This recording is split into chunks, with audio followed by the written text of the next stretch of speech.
soy Santiago Fernández de BWT y os voy a dar una charla sobre agua y cerveza.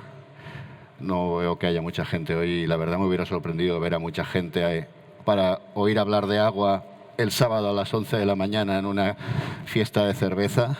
Así que gracias a los que estáis aquí por venir, os lo agradezco sinceramente.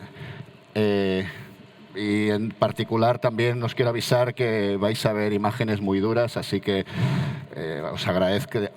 Además del agradecimiento, también os he querido advertir de lo que vamos a ver. Esto es muy dramático. La verdad es que la culpa podría ser de alguien que inexplicablemente puso 3 cervezas en la nevera y se les olvidó ahí dentro, pero la realidad es que la persona esta en cuestión quizá si hubiera puesto en lugar de 3 cervezas una botella de licor de ratafía no hubiera tenido problema, y es porque en realidad el culpable no es él, la culpable es el agua. El agua es un líquido excepcional que básicamente está formado por 2 átomos de hidrógeno y 1 de oxígeno, están unidos por un enlace covalente que básicamente junto con otro fenómeno que se da, que son las fuerzas de Van der Waals, hace que tenga un ángulo, que es el que veis aquí, y eso genera un momento dipolar. Ese momento dipolar es el culpable de que el agua sea el líquido más especial. Nosotros lo consideramos muy normal porque está en el entorno en que vivimos nosotros, pero la realidad es que el agua tiene una característica única, o varias características únicas que vienen dado precisamente por ese momento dipolar. La primera ya la veis aquí, es que tiende a ordenarse, y eso hace que el agua sea más compacta en forma líquida que en forma sólida. Eso es totalmente excepcional, de hecho es la única sustancia que lo hace, y por eso cuando nosotros la congelamos, en realidad lo que hacemos es bajar la densidad. No es menor que el hecho de que estemos aquí está relacionado precisamente con esa bajada de densidad, porque si fuera al revés, como el resto de las sustancias, al bajar la temperatura, la densidad aumentara, el agua iría a la parte baja de los mares y los ríos y básicamente hoy no estaríais ni durmiendo porque no estaríais aquí. Otras características del agua es que tiene el rango de temperaturas más amplio de todas las sustancias. Eso hace que te puedas tomar una cerveza a 6 grados o en Bélgica o en Dublín a 21 grados, o a 15 o a 16, y seguimos estando en un estado líquido. Otras sustancias, cuando variamos dentro del rango de temperaturas, nos vamos a encontrar que pasan de líquido a gaseoso o bien a sólido con un rango muy inferior. Además de ese rango tan grande, otra parte interesante del agua es que es el líquido, la sustancia, que absorbe más temperatura y libera más temperatura en los cambios de estado. Cuando nosotros llegamos al punto de ebullición, normalmente al agua le cuesta mucho cambiar de estado, y eso es porque está absorbiendo energía que luego cuando esté en forma de vapor liberará. Para nosotros tiene una gran ventaja, y es que esa gran liberación de energía al pasar de vapor a líquido es útil para esterilizar o para transporte de energía, y también en la parte baja en la que pasamos de sólido a líquido, ahí también hay una gran liberación de energía. No es menor que los casquetes polares ahora se están fundiendo, la gente habla de que subirá el nivel del mar. El problema real es que al fundirse el agua hay una gran liberación de energía. Eso hace que suba la temperatura del planeta y adicionalmente tenemos todavía más efecto invernadero. Finalmente, 2 cuestiones que nos ocupan mucho para la parte que es la cerveza. Una es que el agua es el mejor disolvente que hay, es un disolvente universal, precisamente debido a su polaridad. Y el segundo es que es la base de la vida. Tiene una parte buena, que es que tenéis muchos clientes que beben cerveza porque necesitan beber agua, aunque la beban en forma de cerveza. Y una parte mala es que toda la microbiota que podamos encontrar en la vida, para ella la cerveza va a ser un caldo de cultivo excepcionalmente bueno, porque tiene agua y tiene nutrientes. Teníamos que hablar de 4 cosas hoy, pero me temo que el tiempo no da para mucho, así que de los 2 primeros puntos, que es cómo eliminar la contaminación microbiológica y cómo eliminar desinfectantes residuales, solamente os diré una cosa, y es: aseguraros de que el agua de red viene con cloro y aseguraros de que el agua que metéis en vuestra cerveza no tiene cloro. Si cumplís con estas 2, en principio, aparte de otras muchas cosas que veremos, espero, el año próximo, pues ya tenéis un marco de trabajo más o menos estable y seguro desde el punto de vista microbiológico. Luego, todo lo que pase dentro del reactor o dentro de vuestros equipos de maceración, pues evidentemente tenéis que tener el máximo cuidado y cariño. Pero lo que nos ocupa hoy es básicamente 2 puntos importantes, que es ajustar el pH del mosto y ajustar el agua al estilo. Con lo que respecta al pH del mosto, básicamente cuando nosotros trabajamos con una malta, lo que pretendemos es que en ese mosto se liberar el máximo posible o que se realicen los procesos enzimáticos de una forma ideal para obtener el máximo a partir de esas maltas. Para eso, idealmente, deberíamos estar en un pH de 5,5,2. A esos pHs los procesos enzimáticos están optimizados y, por lo tanto, cuando coloquemos una malta dentro de agua, lo que intentaremos es siempre bajar hasta allí. El problema realmente es que nosotros, en cuanto tenemos una malta en agua, si utilizáramos un agua desionizada, el pH que obtendríamos de forma natural estaría más bien alrededor, y eso va a depender mucho de las maltas, que sean más oscuras o más claras, pero estaríamos trabajando más con unos pHs alrededor de 6. Eso nos implicaría que no estaríamos en la banda óptima. Para eso pues necesitaríamos bajar ligeramente el pH. Y para hacer esa bajada de pH tenemos varios elementos que nos afectan de forma significativa. De hecho, aquí veis un poco en esta gráfica, es un poco liosa, pero en el fondo nos explica de forma clara en qué manera está en equilibrio el pH y los diferentes componentes dentro del agua.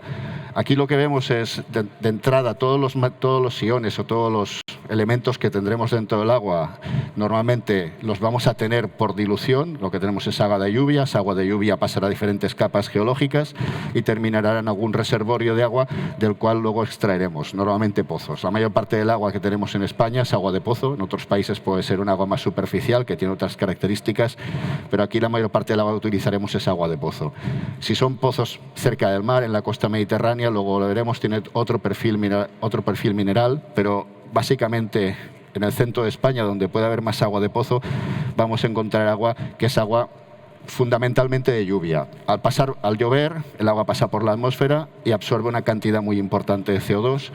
Ese CO2 lo que va a hacer es disminuir el pH del agua o acidificarlo, y cuando llegue el agua pasará por las capas geológicas, y en el momento en que pasa por esas capas diluirá básicamente, fundamentalmente, calcio, magnesio y quizá algunos otros materiales como sulfatos. Básicamente lo que encontramos en las capas geológicas, que es factible para el agua disolver y para entrar en equilibrio. Eso lo hace porque el agua quiere llegar a un equilibrio. Y esa zona de equilibrio es esta de aquí.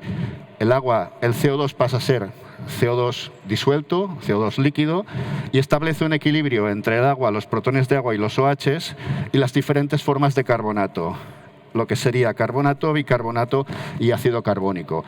Si estamos más cerca del ácido carbónico, nuestra agua tendrá un pH más alto, pero al mismo tiempo tendrá mucha más capacidad para evitar que le bajemos el pH. De hecho, tanto el ácido carbónico como el bicarbonato actúan dentro del agua como un tampón para el pH.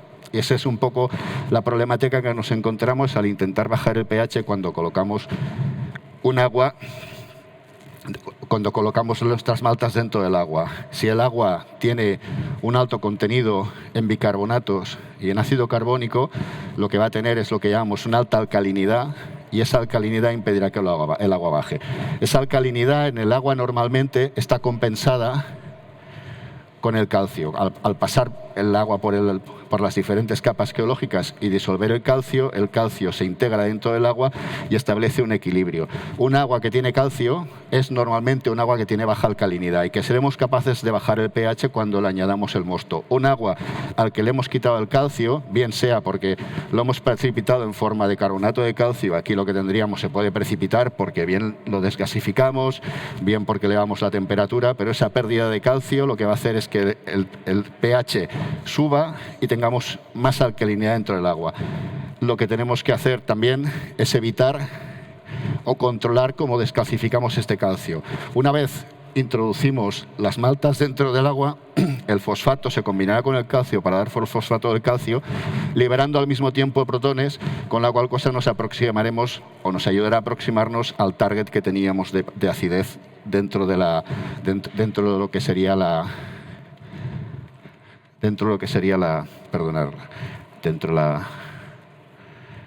dentro del caldo. Para ello, lo que tenemos que hacer, básicamente, o lo que recomiendo, primer consejo, sería siempre controlar el pH.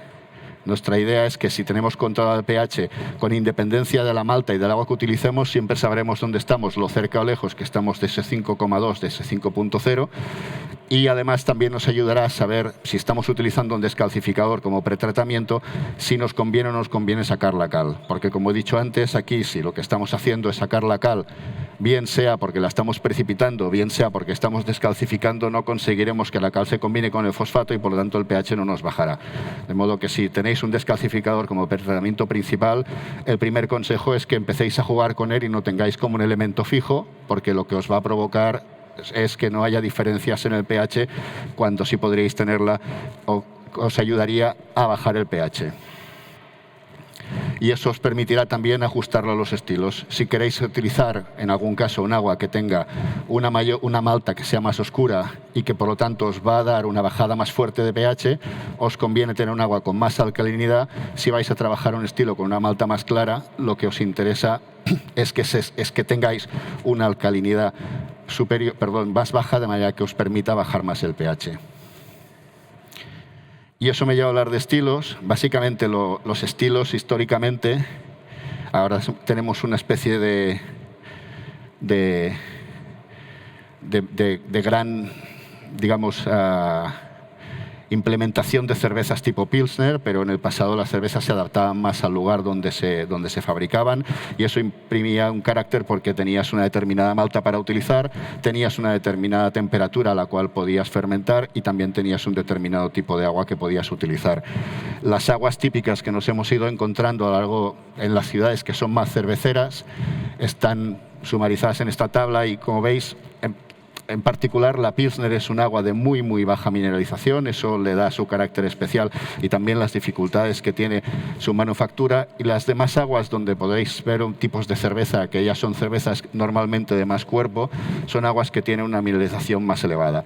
La mineralización la medimos normalmente en TDS.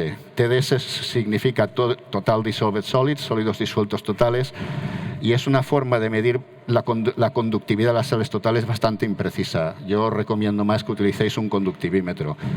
Utilizando un conductivímetro podéis tener un control mucho más elevado de cuál es la conductividad de vuestra agua.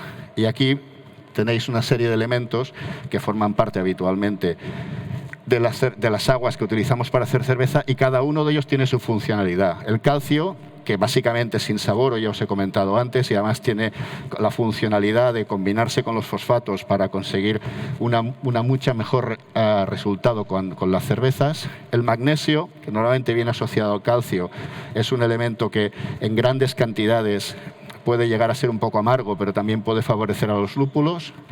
El sodio, que viene normalmente combinado con los cloruros y que es un subproducto de que utilicéis un descalcificador, la cual cosa no es interesante desde el punto de vista que os comentaba antes, porque le dará un tono más dulce a la cerveza y además de eso seguramente ayudará a tener una alcalinidad superior, dependiendo de lo que queráis, pero sodio y cloruro sí que puede ser interesante en determinadas cervezas porque básicamente es sal, que es un potenciador del sabor, y eso puede ser interesante, pero también tener en cuenta que el cloruro es altamente corrosivo cuando se utiliza con aceros inoxidables a temperaturas superiores a 80 grados.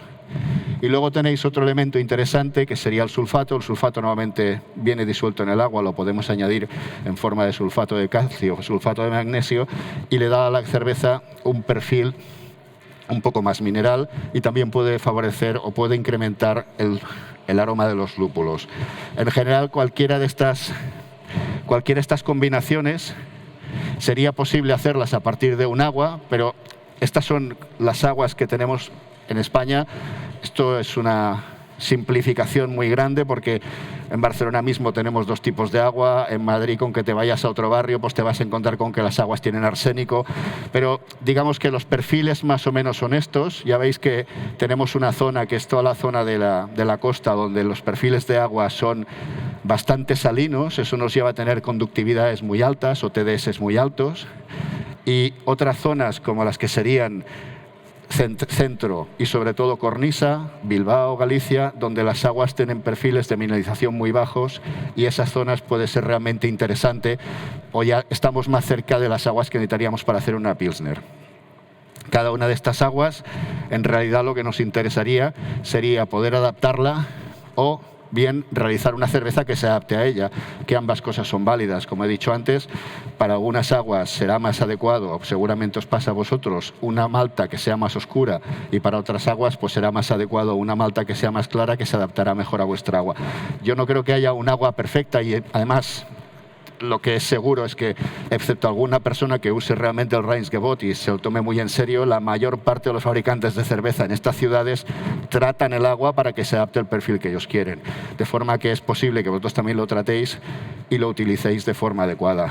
En mi opinión, la mejor solución, si queréis trabajar diferentes estilos, es pasar por una primera fase de osmosis y luego remineralizar con diferentes materiales para poder tener perfiles minerales parecidos a eso. Y por experiencia, la mejor forma de hacerlo cuando hagáis eso es primero hacer un pre-batch utilizando los diferentes elementos que tengáis a disposición, cloruro sódico, sulfato de calcio, etcétera, para poder aproximaros en proporción a aquel tipo de agua que vosotros queráis o al que queráis hacer, que no tiene por qué ser necesariamente uno específico, y luego lo diluís hasta que obtengáis la conductividad que tenéis como target. Y olvidaros de que sea exactamente 40, 225 o 100. Lo que os interesa a vosotros es que haya una combinación de elementos químicos dentro del agua que estequiométricamente sea equivalente a la medida que vosotros estáis buscando. Porque si intentáis cuadrar esto con esto, jamás lo conseguiréis, porque estos son aguas naturales que han obtenido la mineralización de una forma totalmente diferente. Porque los que utilizáis productos químicos, que imagino que sois la mayoría, os encontraréis típicamente con esta problemática. Meto mucho sulfato de calcio y luego me encuentro conductividades muy altas. O no la mido, pero me da igual, y luego la cerveza me sale con un perfil muy aromático o con un sabor muy subido. De manera que el segundo consejo sería, en este caso, subir alcalinidad o bajar alcalinidad en función del tipo de cerveza que queráis hacer. Si vais a hacer una cerveza oscura, os interesará tener una alcalinidad más elevada, porque si no os bajará mucho el pH. Subir alcalinidad siempre, o bajar alcalinidad siempre que tengáis que trabajar con una cerveza que tengáis interés en que tenga una acidez o tengáis que bajar la acidez. Y por otra parte, ajustar todo lo que son las conductividades y las mineralizaciones de las aguas para acercaros al tipo de agua que queréis. O viceversa, tener claro cuál es el tipo de agua que tenéis y hacer un estilo que se adapte a ella. Porque lo que será muy difícil es, con un agua como la que pueden tener en Pilsen, con una mineralización muy baja, hacer una cerveza con una malta oscura. El resultado va a ser básicamente malo, porque no conseguiréis extraer correctamente. Para acabar, yo soy, como veis, no me manejo mucho con el lenguaje cervecero. Eso es porque yo la cerveza solo me la bebo, y me dedico más bien al mundo farmacéutico. Pero siempre que estoy con mis clientes, en Pharma hacemos cosas súper guays, como vacunas y supositorios con el agua. Pero yo siempre les digo que lo mejor que se puede hacer con agua, de todas, es cerveza. Con la cual cosa, y normalmente la gente está de acuerdo conmigo. Pero sí que aprovecho que estoy aquí hoy con vosotros para deciros que, ya que lo mejor que se puede hacer con agua es cerveza, también estaría bien que la cerveza hiciera lo mejor para el agua. Y para eso os pido a todos que seáis sostenibles, que sé que muchos ya lo sois, pero cuando utilicéis el agua, la utilicéis con criterio, no utilicéis más que la que necesitéis, optimicéis vuestros procesos de limpieza y optimicéis vuestros vertidos. Y eso era todo lo que os iba a decir yo. Aquí en la presentación está mi correo electrónico y a vuestra disposición. Gracias.